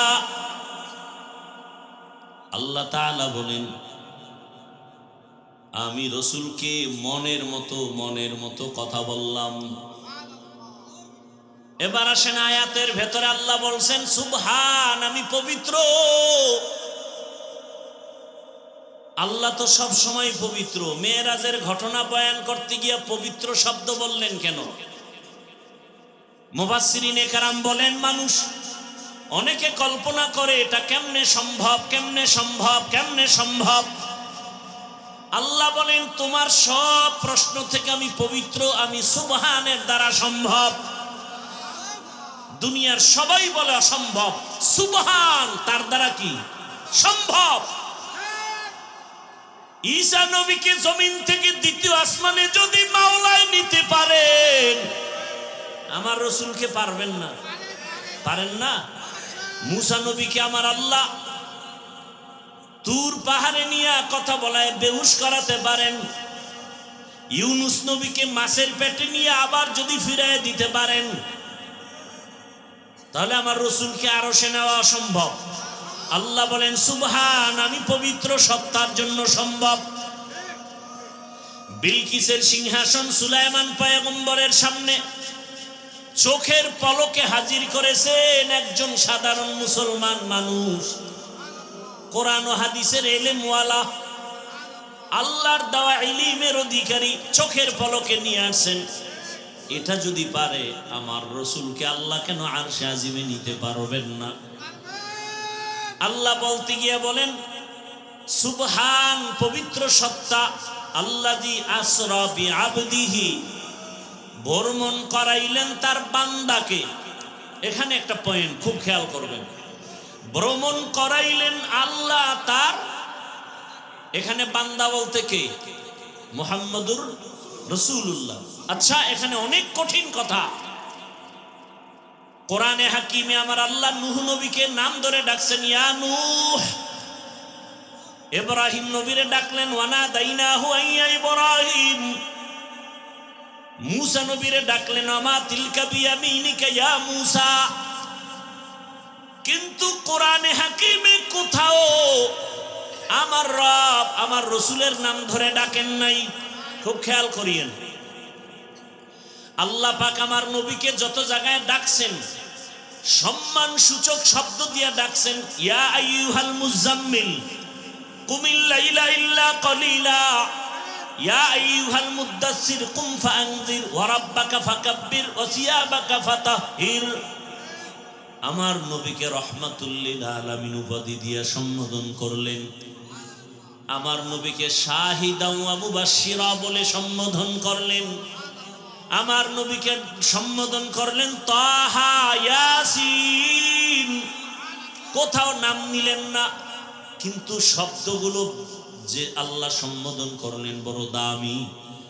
পৃথিবীর ইতিহাসে রসুলের একটা সফর হলো মেয়েরাজ, এটা বেঈমানেরা মানতে পারে না। এত বিশাল বড় একটা অলৌকিক ঘটনার ক্ষেত্রে আমার রসুলকে একটা দামি শব্দ দিয়ে সম্বোধন না করে শুধু বান্দা বললেন কেন? একটা নরমাল শব্দ। আমরাও বান্দা, ইহুদিরাও বান্দা, খ্রিস্টানেরাও বান্দা, আমার রসুলও বান্দা। বান্দা শব্দ নবীকে কেন বলা হলো? এর 4টা কারণ আছে। কয় কারণ বলবো? একটা কারণ বলি, বাকি বলার সময় হবে কিনা জানি না। আমার আল্লাহ আমার রসুলকে বান্দা বললেন কেন? এত নরমাল শব্দ। আমরাও বান্দা, রসুলও বান্দা, ইহুদিরাও বান্দা, খ্রিস্টানেরাও বান্দা, নবীও বান্দা। আল্লাহ পাক নবীকে বান্দা বলার এখানে 4টা কারণ। 1 নাম্বার কারণ হলো আমার নবী নিজেই নিজেরে বান্দা বললে বড় খুশি হয়ে যান। আমার নবীকে বান্দা বলতে গেলে নবী নিজেই বড় খুশি। ওই যে হুদাইবিয়ার সন্ধির সময় খেয়াল করেন, যখন লেখাপড়া শুরু, লিখতেছে হযরত আলী কাগজ। নবী তো লিখতেও পারেন না, দেখা পড়তেও পারেন না। এখন সন্ধির মধ্যে লেখছে মুহাম্মদ ইবনে আব্দুল্লাহ মিন রাসূলিল্লাহ, আল্লাহর পক্ষ থেকে যিনি রসুল তিনি মুহাম্মদ আব্দুল্লাহর ছেলে। এখন মুশরিকরা কয়, এই রসুল লেখা হলো কেন? রসুল যদি মানি তা তার সন্ধি থাকে না। আমরা তো মুহাম্মদকে মুহাম্মদ মানি, রসুল মানি না। এখন ওমর তরবারি নিয়ে রেডি। নবী অর্ডার দিলি সাইজ করে ফেলাম। নবী কয় না, ঝগড়ায় যাইও না, চুক্তি হইতেছে, এইবার রসুল নামটা কেটে দাও আলী। আলী কয়, নবী আপনি কি রসুল না? বলে হ্যাঁ। কাটবো কেন? আমার কল্লা কাটতে পারি, রসুল কাটবো না। ওমরও রেডি, কাটবে না। এইবার নবী কয় তাহলে আমার কাছে দাও। নবী নিছেন চুক্তিপত্র নিয়ে, বলে রসুল শব্দটা লেখা কোথায়? আমাকে আঙ্গুল দিয়ে ধরাও। নবীকে ধরায় দিছে। নবী শাহাদাত আঙ্গুলটা রেখে এভাবে একটা টান দিছেন, লেখা মুছে গেছে। নবীজি নিজের বান্দা বললে বড় খুশি হয়। কারণ আম্মা জান আয়েশা রাদিয়াল্লাহু আনহা একদিন রহমতের নবীকে জিজ্ঞাসা করেন, ইয়া রাসূলুল্লাহ, আপনি এত কষ্ট করেন, ইবাদত করেন, পা ফুলে যায়, এত পরিমাণ রসুল ইবাদতে সময় কাটান, পা ফুলে যায়। নবীজি কি বললেন জবাবে? আফালা আকুনা আবদান শাকুরা, ও আয়েশা, আমি কি আল্লাহর শুকরগুজার বান্দাদের মধ্যে অন্তর্ভুক্ত হব না? তাহলে নবী নিজেকে বান্দা বললে কি হয়? খুশি হয়। এই জন্য দেখছেন নি ওই আরশে আজিমের মধ্যেও নবীকে বান্দা বলা হলো। ফাআওহা ইলা আবদিহি মা আওহা, আল্লাহ বলেন আমার বান্দার কাছে আমি ওহী নাজিল করলাম, যা বলার বলছি, এটা আর গোপন প্রকাশ না। এবার আরো মজার কথা, নবীর জিগে আপনি যে আমার বাড়ি আসছেন, হাদিয়া নিয়ে আসা দরকার না? কি নিয়ে আসছেন? নবী বলেন আত্তাহিয়াতু লিল্লাহ ওয়াসসালাওয়াতু ওয়াত-তাইয়্যিবাত, 3টা নিয়ে এসেছি হাদিয়া। আল্লাহ কয় আমিও 3টা দিলাম। আসসালামু আলাইকা আইয়ুহান নবী ওয়া রাহমাতুল্লাহি ওয়া বারাকাতুহু। নবী কয় আমি একা নিলাম না, আমার উম্মতেরও ভাগে লইলাম। উম্মতের কান্ডারি নবী,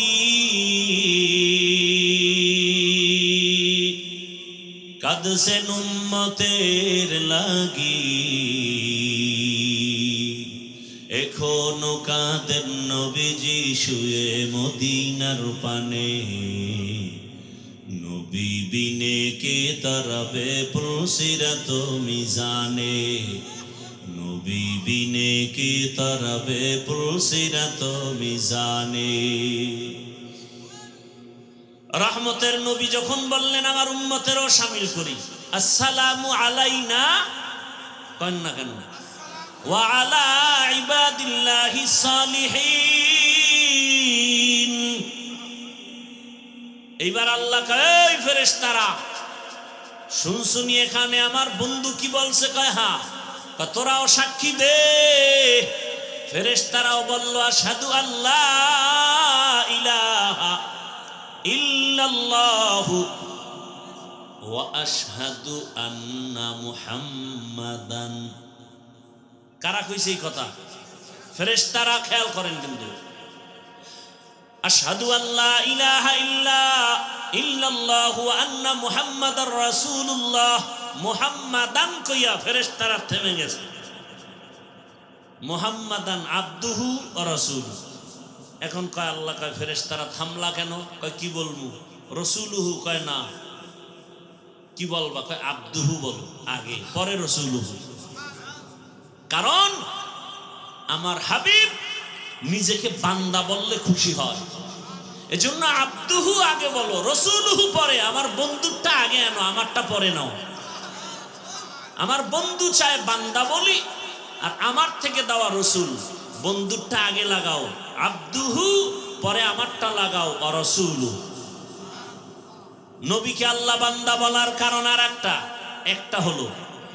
দ্বিতীয় কারণ, দুনিয়াতে আল্লাহ মানুষ বানাইছেন, বান্দার সাথে মালিকের সাথে একটা মহাব্বত আছে, একটা সূত্র আছে। কেন আল্লাহ মানুষ বানাইছেন? ইবাদতের জন্য। যারা ইবাদত করে তাদের বলে বান্দা, আব্দ। আর যার ইবাদত করে তিনি হলেন মাবুদ। আর কাজের নাম ইবাদত। দুনিয়াতে যত ইবাদত করনেওয়ালা বান্দা আছেন, এর মধ্যে শ্রেষ্ঠ ইবাদত করনেওয়ালা হলেন আমার নবী। আমার নবীর মতো ইবাদত করনেওয়ালা কেউ। কেমন ইবাদত করনেওয়ালা শোনাবো একটা ঘটনা, না ধৈর্য হারাই ফেলছেন? ও পর্দার আড়ালের আম্মা জানেরা, বোনেরা, একটু ভালো করে শুনেন। রহমতের নবী, কত মায়ার নবী। আম্মা জান আয়েশা রাদিয়াল্লাহু আনহা নবীর ঘরে, নবী একদিন এশার নামাজ পড়ে ঘরে ঢুকলেন। আম্মা জান আয়েশা রাদিয়াল্লাহু আনহা বলেন, দুনিয়ার সব মানুষের একটা সূর্য সকালবেলা পূর্বাকাশে উদিত হয়, আর আমি আয়েশার একটা স্পেশাল সূর্য আছে, এশার নামাজের পরে আবার হুজরায় উদিত হয়। আমার মায়ার নবী। আম্মা জান আয়েশা বলেন, আমি একদিন চিকন একটা সুই নিয়ে সেলাইয়ের কাজ করতেছি, হঠাৎ সুইটা পড়ে গেল। আগুন নাই, বাতি নিভে গেছে, তেল নাই। আমি সুইটা পাই না, অপেক্ষা করতেছি অন্ধকারে। হঠাৎ আমার সূর্য ঘরের মধ্যে চলে আসে। রহমতের নবী ঘরে আসা মাত্র আমার ঘরটা আলোকিত হয়ে গেছে। আমি সুইটা দেখি খুঁটির গোড়ায় পড়ে আছে। মায়ার নবী ঘরে আইসাই বলে, ও হুমায়রা। নাম কি? আয়েশা। নাম কি? নবী মাজা কইরা মায়া কইরা ডাকছেন কি? হুমায়রা। কারণ আম্মা জান আয়েশা রাসূলের সাথে বিবাহ হয়েছে 6 বছর বয়সে, আর আম্মা জানের 9 বছর যখন বয়স রাসূলের ঘরে আসছেন। 18 বছর যখন বয়স তখন নবী চলে গেছেন। হিসাবটা বুঝে থাকলে বলেন, 6 বছরে বিবাহ হলো, 9 বছরে আম্মা জান নবীর ঘরে গেলেন, আর 18 বছর বয়সে রাসূল দুনিয়া থেকে চলে গেলেন।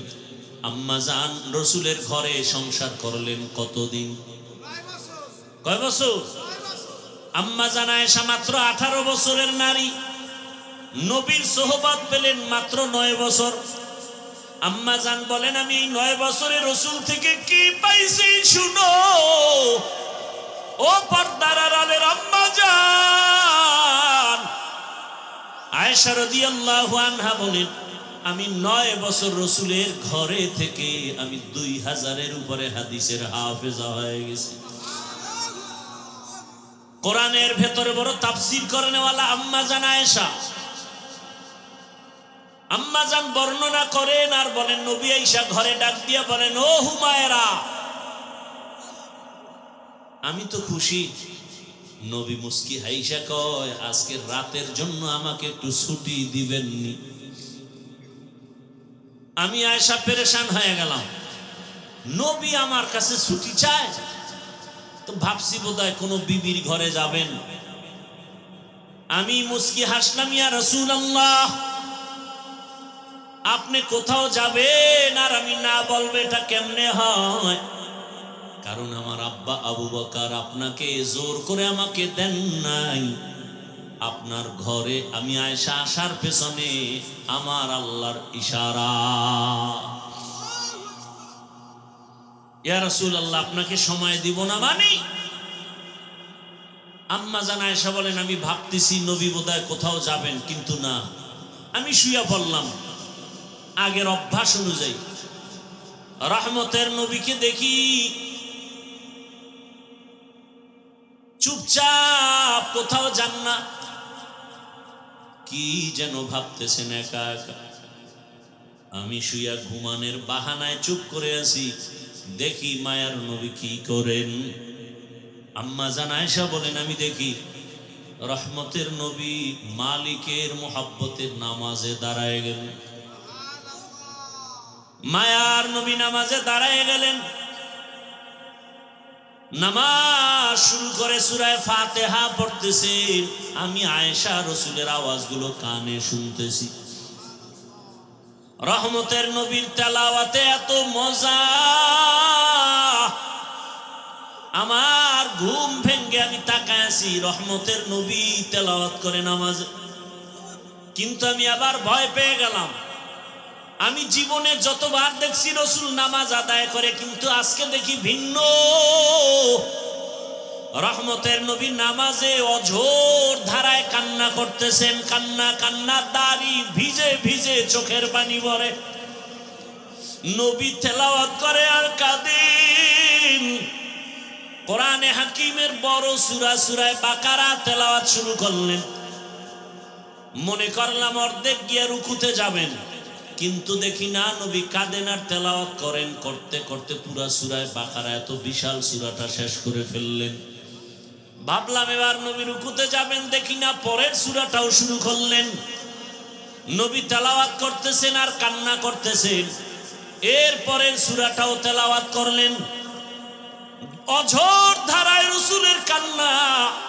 আমি আয়েশা ভয় পেয়ে গেলাম, মনে হয় রহমতের নবী জীবনের শেষ নামাজ বুঝি আদায় করতেছে। এত কান্না। রহমতের নবী মাত্র প্রথম রাকাতে এতগুলো সূরা পড়িয়া দীর্ঘ সময়, রাত অনেক পার হয়ে গেল, নবী সবে মাত্র রুকুর মধ্যে গেলেন। ভাবলাম নবী রুকু তাড়াতাড়ি করবেন। নবীকে জীবনে আমি এত দেরি করতে দেখি না, এত দেরিতে রুকুতে গেলেন আর দেরি করলেন। ভাবলাম মনে হয় নবী উঠবেন না। অনেক সময় পার হয়ে গেল, কান্না তো বন্ধ নাই। এক পর্যায়ে রাসূল দাঁড়ায় গেলেন। রুকু থেকে দাঁড়াইয়া কান্না অবস্থায় আবার সিজদায় চলে গেলেন। মাত্র প্রথম রাকাতের প্রথম সিজদায় গিয়া নবী এত মায়ার কান্না শুরু করলেন। নবী মাথা উঠান না। আমি ভয় পেয়ে গেলাম, নবীর জীবনের শেষ নামাজ নাকি। আমারও ভয়। রহমতের নবী প্রথম রাকাতের প্রথম সিজদায় পড়ে আছেন, কান্না। নবী মাথা উঠান না, উঠান না, উঠান না। হঠাৎ করে আমি আয়েশা কান সোজা করে শুনি, মসজিদের হুজরার বাহিরে বেলালের কণ্ঠের আওয়াজ। বেলাল ডাক দেয় প্রতিদিন, আজও ডাক দিয়া কয়, ইয়া রাসূলুল্লাহ, আজ নামাজের ফজরের সময় কাছে, তাড়াতাড়ি প্রস্তুতি নেন ফজরের নামাজ আদায় করার জন্য। নবী এখনো প্রথম রাকাতের প্রথম সিজদায় পড়ে কান্না করেন, এখনো দ্বিতীয় সিজদা করেন নাই, দ্বিতীয় রাকাতও পড়া হয় নাই। রহমতের নবীর কান্না মনে হয় পুরা ঘর নামাজের জায়গা ভিজে গেল। রহমতের নবীকে আমি জিজ্ঞাসা করি, ইয়া রাসূলুল্লাহ, আপনি এত কাঁদেন, আপনার তো কোনো গুনাহ নাই, আপনাকে প্রায় দেখি আপনি কান্না করেন। আমার নবী বলেন, আয়েশা, আমার কলিজায় কত ব্যথা তুমি জানো না রে আয়েশা। রহমতের নবী বললেন, ইয়া রাসূলুল্লাহ, আপনার জীবনে তো বহু কষ্টের কথা শুনছি, এমন কোন কষ্ট আছে নাকি যে বারবার আপনার দিলের মধ্যে আঘাত করে? মায়ার নবী কান্না করে, আয়েশা, জীবনের কষ্টের কথা শেষ করা যাবে না রে আয়েশা। 3টা বছর পর্যন্ত আমার কওমের লোকেরা গৃহবন্দী করে রাখছে, পানি দেয় নাই, খানা দেয় নাই, গাছের পাতা চাবাইয়া চাবাইয়া পেটের ক্ষুধা নিবারণ করেছি, পেটে পাথর বেঁধেছি। ও আয়েশা, এত কষ্টের মাঝে আমার সব থেকে বেশি মনে পড়ে তায়েফের জমিনের পাথরের আঘাত। আমি যখন কালেমার দাওয়াত নিয়ে তায়েফের জমিনে চলে গেলাম, ওই তায়েফের বেঈমানেরা ছোট ছোট বাচ্চাদেরকে লেলিয়ে দিয়েছে। ওই তায়েফের ছোট ছোট বাচ্চাগুলো পাথর হাতের মধ্যে নিয়ে আমার শরীরে বসা পড়ে না, বাসি পড়ে না রে আয়েশা। ওই তায়েফের ময়দানের ছোট ছোট বাচ্চাগুলো এত জোরে জোরে পাথর মেরেছে, মনে হয় যেন পাথরের আঘাতে বৃষ্টির মতো আমার শরীর থেকে রক্ত পড়িয়া জুতা মোবারক আটকে গেছে। আমার ওই কাফেরদের বাচ্চাদের পাথরের আঘাত আমার শরীর থেকে রক্ত পড়িয়া জুতা আটকে গেছে, আমি সহ্য করতে পারি নাই। আসমান থেকে আমার আল্লাহ জিবরাইলের পাঠায়, কয় যাও যাও। আমার মায়ার নবী কান্না করলে আমি আল্লাহ সহ্য করতে পারি না। জিবরাইল আমিন আসি আমাকে বলে, নবী আপনি কাঁদিয়েন না, আমার মাওলা সহ্য করতে পারেন না, আপনি এখন অর্ডার দেন তায়েফের জমিন উল্টায়া ধ্বংস করে ফেলি। মায়ার নবী বলে, ভাই জিবরাইল ওদের মারিও না, ওরা জানে না আমি কেমন, ওরা জানে না আমি কেমন, আমি কত বড় অসহায়, আমি কত বড় ইয়তীম। এই তায়েফের মানুষ জানে না আমি যে বাবা হারা সন্তান। আমি দুনিয়াতে আসি একবারও বাবা বলে ডাক দিতে পারি নাই, বাবার আদর থেকে আমি বঞ্চিত, মায়ের আদর থেকে আমি বঞ্চিত। ও জিবরাইল এদের মারিও না। ও আয়েশা, ওই তায়েফের কথা মনে পড়লে আমি আর সহ্য করতে পারি না রে আয়েশা। আমার শরীর থেকে কি পরিমাণ রক্ত জমিনে পড়ে গেছিল। আমি অসহায়, আমার বাবা নাই, আমার মা নাই, দাদাও চলে গেছে। এত কষ্টের জীবন আমার রব আমাকে এত আদর করেছেন। ওই মা হারা বাবা হারার ভেতর আমি আমার রবেরে ভুলি নাই। ও পর্দার আড়ালের মা বোনেরা, ও বৃদ্ধ বাবাজিরা, ও যুবক বাবারা, এই ময়দানে কত আল্লাহর বান্দা আছো, মা নাই, বাবাও নাই। আজকে মা হারা বাবা হারা সন্তানের কলিজায় কত আঘাত। এই মা বাবার চোখের পানি আর দোয়া ছাড়া মানুষ হওয়া সম্ভব না রে বাবা। ওই মায়ের চোখের পানি, বাবার চোখের পানি আর কষ্ট আজ আল্লাহ চেয়ারে বসাইছেন। ওরে মা বাবার জীবনের কষ্টের ঋণ আদায় করা যাবে না রে সন্তান। আমার মায়ার নবী কাঁদেন মা হারা বাবা হারা হয়ে। ও এতিম সন্তানেরা, ওই মা বাবার চেহারাটাও কি মনে পড়ে না? কবরের মধ্যে রেখে কেমনে আরামে ঘুমাও? তোমার আমার মা জীবনে কত কষ্ট করেছে, একটু চোখ বন্ধ করে খেয়াল করো বাবারা। ও যুবকেরা, বৃদ্ধ বাবাজিরা, পর্দার আড়ালের মা বোনেরা, ওই আমার মালিকের ভুলে গেছেন। কোন দিন যেন মালিক ডাক দেয় আর থাকা যাবে না। ওই মা বাবার জন্য চোখের পানি ছেড়ে দোয়া করেন। কত বাবা এত কষ্ট করে করে সন্তানকে বড় বানাইছেন। এক সময় বাবা চাল কিনতে পারে নাই, ডাল কিনতে পারে নাই। কত বাবার মনে চাইতো ইলিশ মাছ খাবে, কেনার মতো টাকা ছিল না। কত মায়ের অন্তর চাইতো বেদানা আঙ্গুর খাবে, কেনার টাকা ছিল না। আজকে সন্তান তোমার ঘরে মাছের অভাব নাই, ফলের অভাব নাই, কিন্তু ওই মাছ আর ফল কে খাবে? মা বাবার সাদা কাপড়ের প্যাকেট হয়ে কবরে পড়ে আছে। ওরে তুমি শীতের রাতে ঘুমাইলে মা ঘুমাইতেন না, রাতের গভীরে আসিয়া দেখতেন সন্তানটার মশারি নাই, শীতের ভেতরে গায়ে কম্বল নাই। মা বারবার কম্বল উঠায় দেয়, মশারি টানায় দেন। আজকে ওই মা বাবাকে ঠান্ডা মাটির মধ্যে রেখে যারা আরামে ঘুমাও, ওই মায়ের চেহারাটাও কি মনে পড়ে না? বাবার কথা কি মনে পড়ে না? ওই মা বাবার ঋণ আদায় কেমনে করবা? চোখের পানি ছেড়ে আল্লাহর কাছে কান্না করে দোয়া করো। আর যার মা বাবা বেঁচে আছে, ও আমার যুবক বাবারা, দোয়া নিও।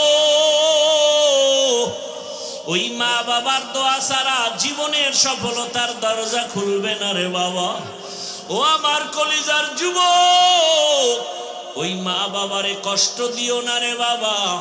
যদি বাবাকে পাও, হাতটা ধইরা দোয়া নেওয়ার চেষ্টা করিও। এই রত্ন হারায় গেলে আর জীবনে পাওয়া যাবে না। ওই বাবারে পাইলে দোয়া নিও, জীবনের সফলতার দরজা খুলে যাবে।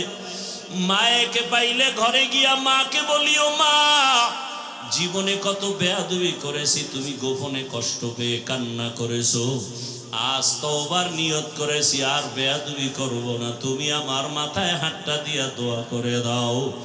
মাকে যদি বলতে পারো, দেখবা মায়ের চোখের কোঠায় পানি। মা ডেকে বলবে, বাবা আয়। আল্লাহর মোহাব্বত নিয়া মাথায় হাত দিয়া ডাকবে, ও আরশে আজিমের মালিক,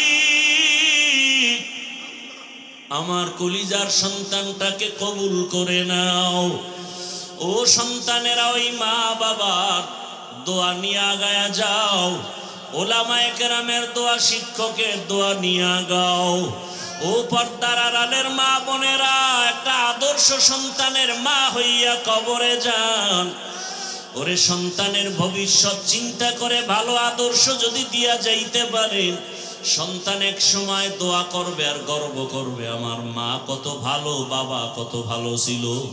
আমার মা নামাজের সময় নামাজ আদায় করত, কোরআন তেলাওয়াত করত, কখনো বেগানা নিয়ে পড়ে থাকতো না, মোবাইল নিয়ে পড়ে থাকতো না। আমার বাবা কত আদর্শবান, আমার বাবা নামাজ পড়তো, আদর করত, নামাজ ছাড়তো না, বেপরদায় চলতো না, বেগানার দিকে তাকাইতো না।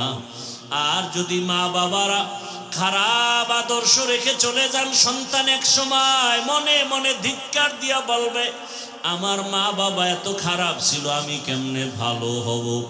আমার মা বাবা দুজন তর্ক বিতর্ক ঝগড়ায় লিপ্ত থাকতো, নামাজ নাই, রোজা নাই, তেলাওয়াত নাই, সারাটা দিন মোবাইলে গুনাহ দেখতো, বেগানার পেছনে দৌড়াতো, তেলাওয়াতের খবর নাই, আমাদেরকেও ভালো লাইনে চালায় নাই, হারামের উপার্জনের পেছনে চলে যাইতো।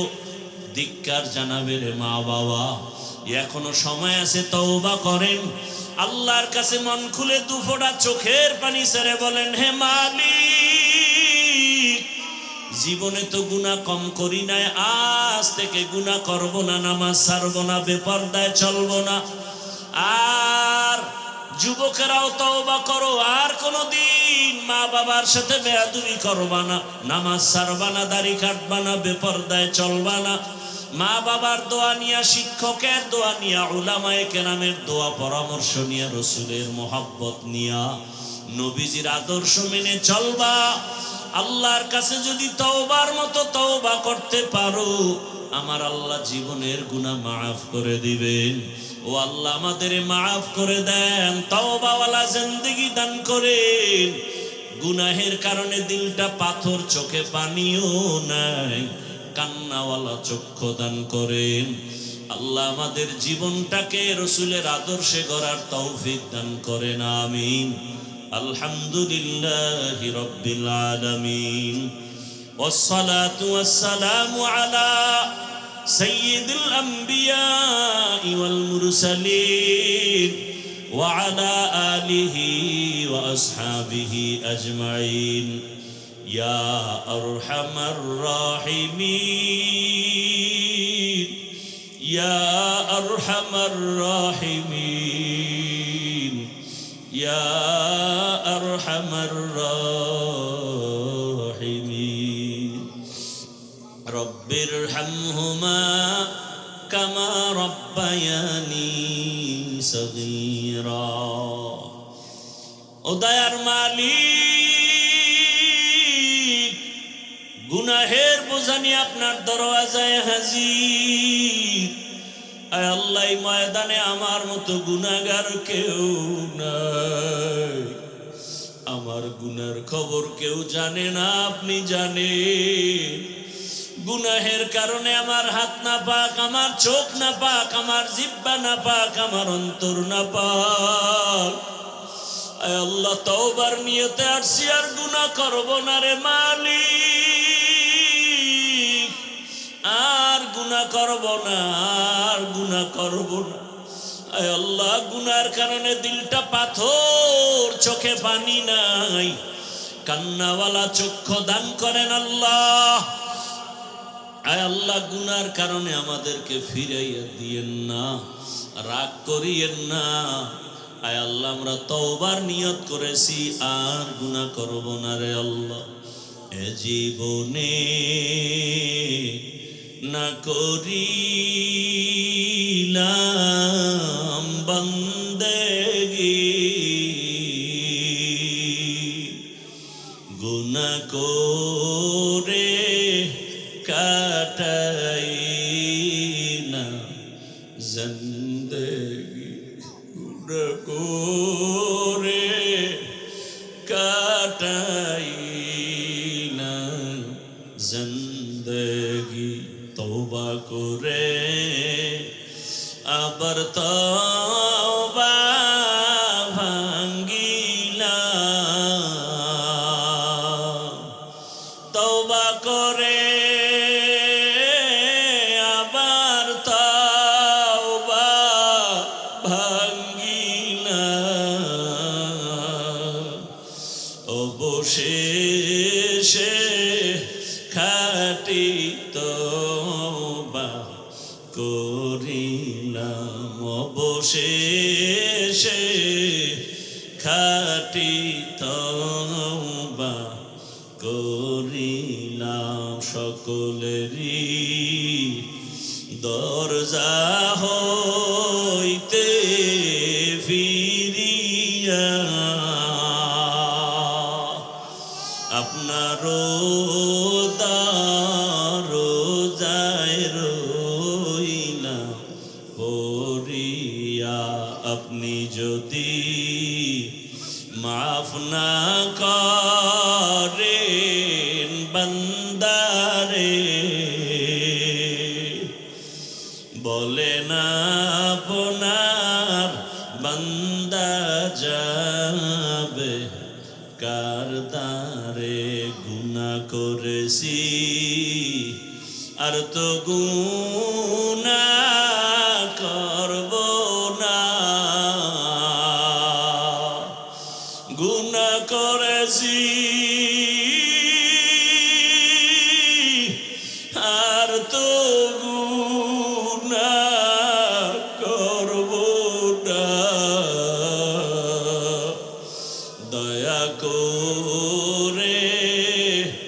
মাফ করে দে রব্বানা দয়া করে মাফ করে দে রব্বানা।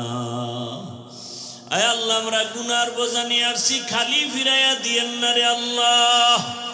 জীবনের গুনাহ মাফ করে হেদায়েতের নূর সিনায় দান করেন আল্লাহ। আয় আল্লাহ সারা দুনিয়াবাসীকে মাফ করে দেন, প্রবাসীদেরকে হেফাজত করেন, বাংলাদেশ ইসলামের জন্য কবুল করে নেন। আয় আল্লাহ উলামা তোলাবা উলামা মাশায়েখদের এখন এক বানায় দেন। আয় আল্লাহ বাতিলের মোকাবেলায় বিজয় দান করেন, বাতিলের নেফাকি জাহির করে মুমিনের ঈমান আমল হেফাজতের ব্যবস্থা করে দেন। আয় আল্লাহ বাতিলকে বাতিলের দ্বারা দমন করে দেন আল্লাহ, বাতিলকে বাতিলের দ্বারা দমন করে দেন আল্লাহ। আহলে হকের বিজয় দান করেন আল্লাহ। আপনি ছাড়া আমাদের কেউ নাই। আয় আল্লাহ ঈমান আমলের শক্তি বাড়ায়া দেন, বাতিলের মোকাবেলায় বিজয় দান করেন আল্লাহ। মাদ্রাসা মসজিদ কবুল করে নেন, দান সদকা কবুল করে নেন। ব্যবসা চাকরি যারা করে হালাল ভাবে বরকত বাড়ায়া দেন, হারাম থেকে হেফাজত করেন। রিয়া হাসাদ কিবির দূর করে ইখলাস দান করেন, সুন্নতওয়ালা জীবন দান করেন। নবীজির রওজা বাইতুল্লাহ জিয়ারতের জন্য তৌফিক দান করেন। আয় আল্লাহ হায়াতে বরকত বাড়ায়া দেন। আয় আল্লাহ আমাদের মা বাবা মুরব্বীরা যারা দুনিয়ায় নাই, জানি না ময়দানে কারা ইয়াতীম,